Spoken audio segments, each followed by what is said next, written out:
Друзья, приветствую! В своем заключительном ролике серии «Тыквенный обед», то есть десерте, я ничего особо изобретать не буду. Приготовлю классику – тыквенный пирог и подам его с тыквенным мороженым. К тому же скоро где-то День Благодарения и Хэллоуин, а тыквенный пирог – это неотъемлемая часть этих праздников. Во всяком случае, с 1796 года, именно тогда, в книге «Американская кулинария» был опубликован первый официальный рецепт тыквенного пирога. И тут надо сделать ремарку именно в Америке, потому что первый в мире рецепт тыквенного пирога появился в кулинарных книгах в 1651 году, естественно, во Франции, который опубликовал знаменитый повар Франсуа Пьер де ла Варен. Ну, куда же нам без французов-то? По сути дела, тыквенный пирог – это был пудинг, приготовленный из тыквенного пюре,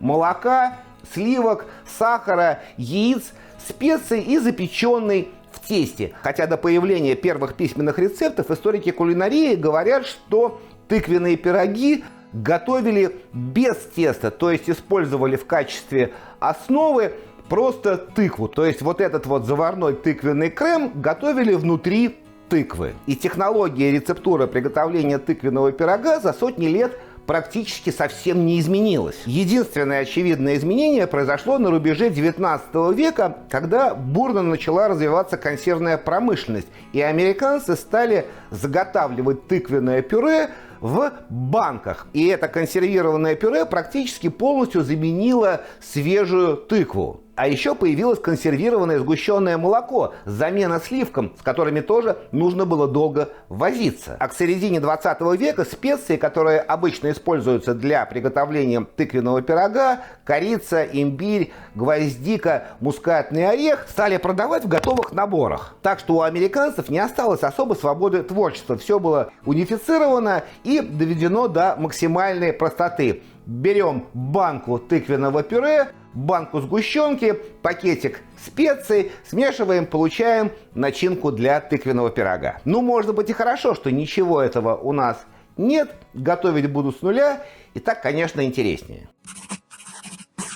На вот такую вот форму, она у меня где-то 28 сантиметров, я возьму 250 граммов обычной муки. Изначально я хотел взять 2/3 обычной муки и 1/3 миндальной. Но миндальная у меня кончилась, поэтому возьму обычную. Но если у вас есть миндальная, то обязательно используйте. Тесто получается интереснее с ним. 120 граммов сливочного масла. Очень холодное не нужно. Это не рубленое тесто, а песочное. Поэтому комнатной температуры вполне нормально. Одно яйцо я возьму, только желток. 60 граммов сахара, немного ледяной воды и чуть-чуть соли, потому что там, где сахар, там всегда соль. Они друзья. И для начинки, конечно, тыква. У меня остался вот такой вот баттернат, сладкий, мускатный. Нам понадобится где-то 450 граммов в пюре. 150 миллилитров 20% сливок, 100 граммов коричневого сахара. Обязательно используйте в этом рецепте именно коричневый хороший тростниковый сахар. Это очень важно для вкуса.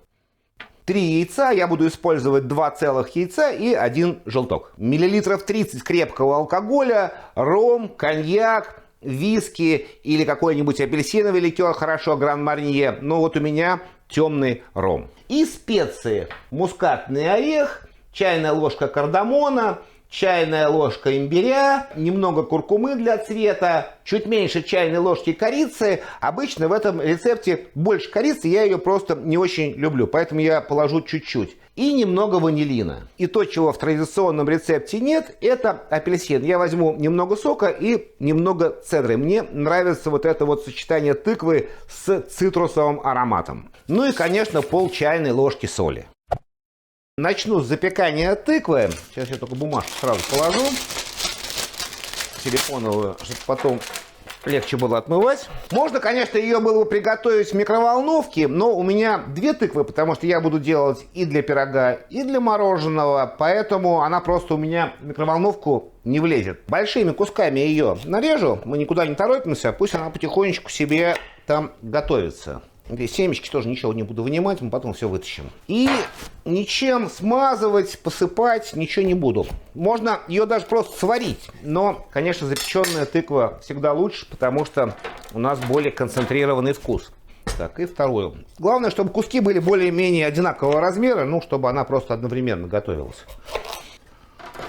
Можно немножко водички подлить на дно, чтобы она не пригорела и не пересохла. И градусов на 160-170, где-то час, может больше, будем тыкать. И быстренько тесто. Мука, его легко приготовить и без тестомески, но на то мне и шайтан-машина, чтобы ей пользоваться. Сразу добавлю сахар, соль, где-то пол чайной ложечки. Можно сразу поставить все это дело, перемешивать. Потихонечку сливочное масло, чтобы получилась крошка. И желток.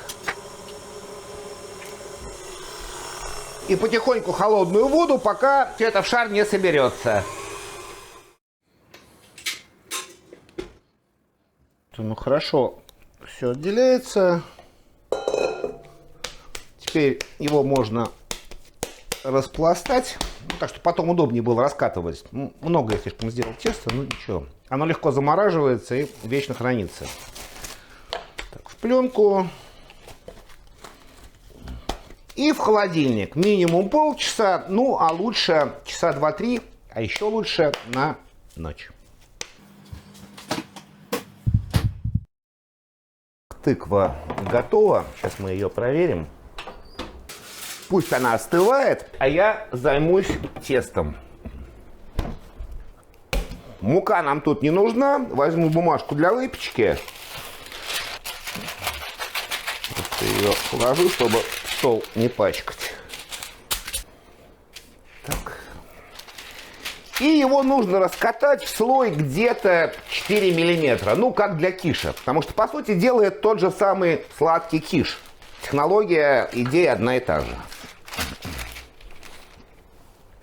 Ну, вот так вот достаточно. Теперь я форму смажу чуть-чуть сливочным маслом. Она, в принципе, антипригарная, но хуже не будет. Плюс еще дополнительная корочка. Нежное у меня получилось очень тесто. Аккуратненько сейчас перенесу. Не очень хорошая эта бумажка. Написано, что силиконовая. На самом деле никакая она не силиконовая. Теперь нам нужно его распределить, но так, чтобы вот эти вот края вылезали за бортики. Потому что иначе, так как тесто масляное, оно просто может опасть, и у нас бортиков вообще не будет. Конечно, если бы я все фасолью засыпал до краев, но фасоли у меня нету. Поэтому нужно вот так вот, чтобы бортики у нас просто свисали. Тогда оно никуда не денется. Дырки только накалю. И нужно его предварительно подпечь минут на 10 на 180 градусов. Пока наша основа подпекается, начинку. Сахар в комбайн, сливки. Я хочу это хорошо взбить, чтобы наша начинка была пышная и гладкая. Сразу добавлю ванилин. Яйца целый раз, 2 и желток. И все это сейчас хорошо забью. Сначала на маленьких оборотах, потом на больших.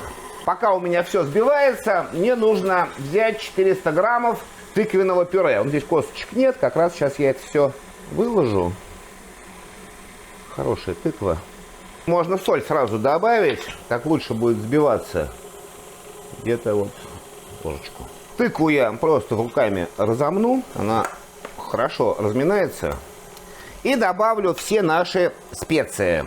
Куркума, имбирь, корица, кардамон, наш алкоголь. Натру немножко мускатного ореха, чуть-чуть апельсиновые цедры. Здесь главное не переборщить, потому что апельсин может просто тыкву забить. И выжму сок половинки апельсина где-то. Так будет тоже достаточно. Переливаем нашу смесь.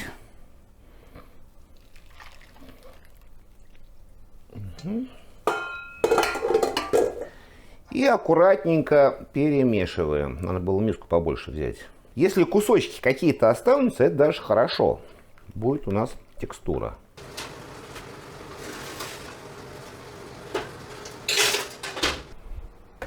Так, ну, все вроде получилось. Теперь заливаем нашу смесь. И обратно в духовку на 200 минут на 30-40. Ну, пока не затвердеет.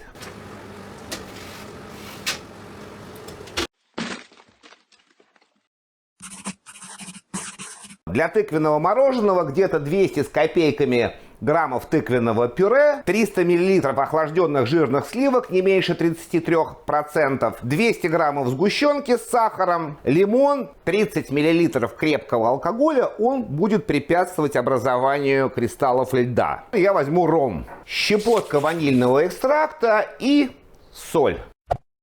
Мороженое я буду готовить без мороженицы. Она у меня есть, но это будет нечестно, потому что не у всех есть мороженица.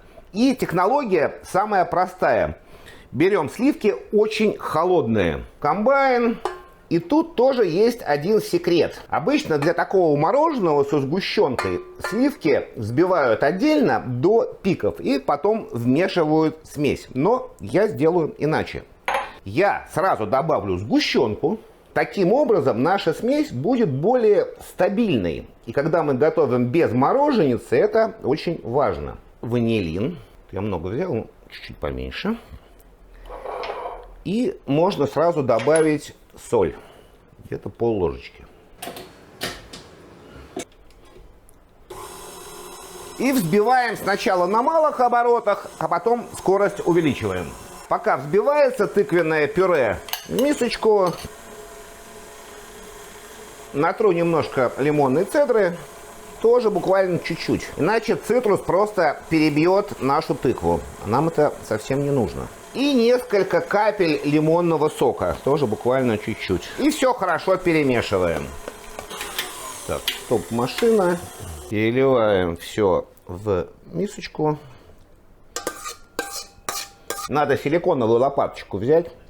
Ей, конечно, удобнее. В хозяйстве одна из самых необходимых вещей. И теперь все это аккуратно замешиваем до однородности. Сахар нормально, ванилин нормально, чуть-чуть кислинка есть. Все хорошо. Переливаю все в форму. Я ее правильно подобрал. Да, она как раз полностью у нас заполнится. Если смесь будет не очень однородная, это даже хорошо. Нам совершенно не обязательно, чтобы все было гладкое. Кусочки, все это будет отлично. Теперь я возьму пищевую пленку и накрою сверху, чтобы кристаллики льда сверху не образовывались. Хорошо к поверхности ее прижать, чтобы воздуха не было. И поставлю сначала в холодильник, чтобы она хорошо остыла, где-то для плюс 5, а потом часов на 6 в морозилку. И для подачи простой карамельный соус, карамель бёр сале, то есть соленая карамель. Кастрюльку, карамель буду делать сухую, 100 граммов сахара, ну, сейчас половинку, пусть она растопится, потом еще добавлю. Доводим до красивого янтарного цвета и потихонечку вводим холодное сливочное масло. Размешиваем. Масло разошлось, добавляю сливки, все сразу, и щепотку соли. Обычно используется соленое масло, но у нас соленого нет, у меня обычное, поэтому надо добавить соль, можно даже побольше. И теперь где-то минут 5 все это надо проварить.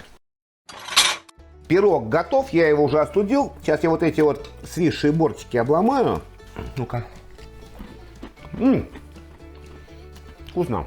Теперь его надо как-то попробовать извлечь. О! Что оказалось еще легко. Ну, у меня просто форма это очень удобная. Со съемным дном из нее все очень хорошо вылезает. На сухой сковородке поджарю фундук. Я их немножко порежу. Я его пополам разрежу. Удобнее будет. Не хватило у меня начинки, бортики слишком высокие, надо будет это дело скорректировать.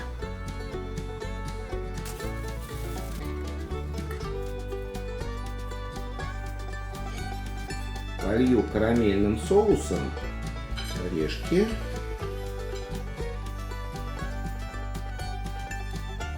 Обращаться к своему кулинарному эксперту я на этот раз не буду, попробую сам. Очень интересный вкус у этого пирога, но мне кажется, специй надо все-таки меньше класть, потому что на наш европейский русский вкус все-таки многовато. И вот той же самой корицы. Но вот с мороженым получается очень-очень хорошо. Мороженое чуть-чуть кисленькое, сладкая карамель, пряный пирог. Все отлично гармонирует. И фундук тоже тут прям к месту. Приятного вам сладкого. Не забывайте про мой телеграм-канал. Там интересно. Ну а следующую серию роликов, и это будет опять обед из одного продукта, я посвящу свекле. И приготовлю очень интересный вариант борща. Надеюсь, будет много споров.